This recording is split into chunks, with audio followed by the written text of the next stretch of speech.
Welcome to our video on vectors and matrices. In this lesson, we are going to explore how to visualize data as arrows in space, providing a geometric foundation before we dive into computation. In this video, we are focusing on how records become geometry. This episode bridges the abstract idea of a data record with the geometric intuition essential for modern machine learning models. Today, you will learn to reframe data as geometry, understand the dot product, and measure similarity using cosine. These three skills are foundational for understanding complex machine learning. We can reframe a customer record, like 12 orders and $840 in spend, as a point in 3D space. Treating customers as points allows us to analyze them using distances and angles. Our old mental model viewed datasets as simple tables. Now we shift to seeing datasets as clouds of points, where records become active arrows and patterns appear as geometric structures. By looking at 2D vectors, we see that arrows pointing in similar directions share similar patterns. This directional similarity is a crucial concept that we will develop further into cosine similarity. Vector arithmetic helps us understand data meanings. Addition combines behaviors, while scalar multiplication scales them. Choosing which fields become coordinates is the essence of mathematical abstraction. The norm represents the geometric length of a vector, serving as a measure of the overall magnitude of a record. Note that raw values can be influenced heavily by the scale of the axes. A key warning: raw distances can be misleading if your axes are in different units. We will learn to handle this by standardizing our data, but for now, treat all raw measurements as provisional. Now we arrive at the centerpiece of this video, the dot product. Understanding this operation is fundamental to almost everything else we will cover in machine learning. Computing the dot product is straightforward. Multiply matching coordinates and sum the results. In NumPy, you can do this explicitly or use the highly readable @ operator.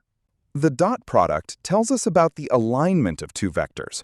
A large positive result means they align, 0 means they are perpendicular, and a negative result indicates they are opposed.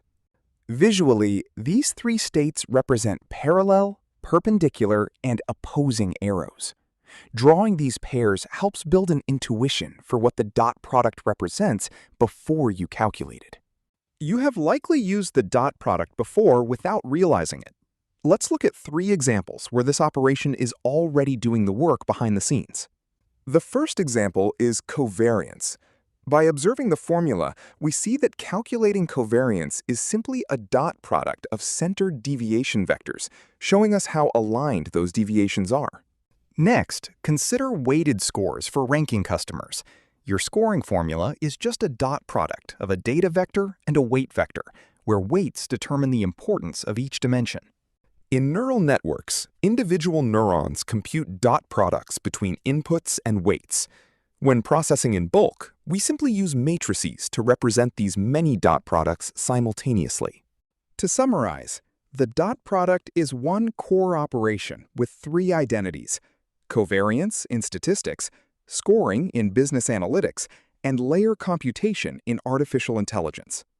Now, let's address a critical issue: units. If one axis is in dollars and another in counts, raw dot products are distorted. We fix this by standardizing our data. Standardization is an active transform, where we subtract the mean and divide by the standard deviation.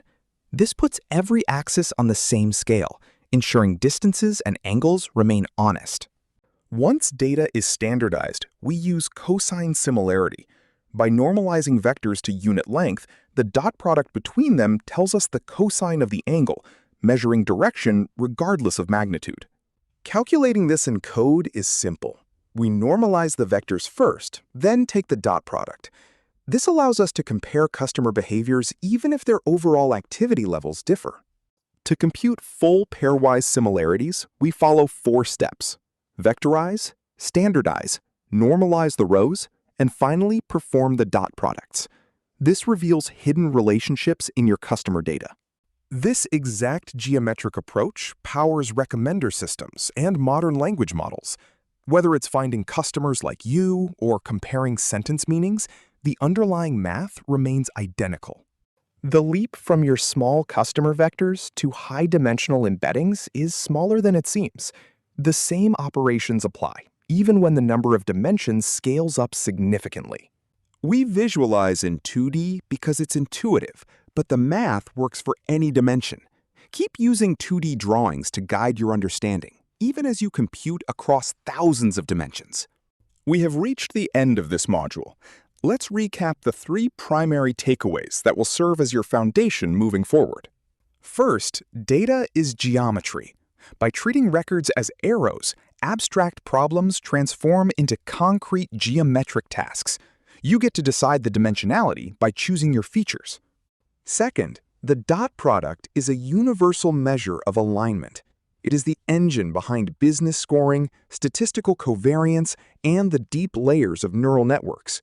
Finally, always standardize your data before measuring. This ensures your analysis is based on comparable variations rather than arbitrary scales. Thanks for joining us in this exploration. Now let's look at your hands-on deliverable. You will work through a similarity notebook using your own data. This involves selecting 2 or 3 numeric fields, standardizing the axes, and computing a full pairwise cosine matrix for 10 records.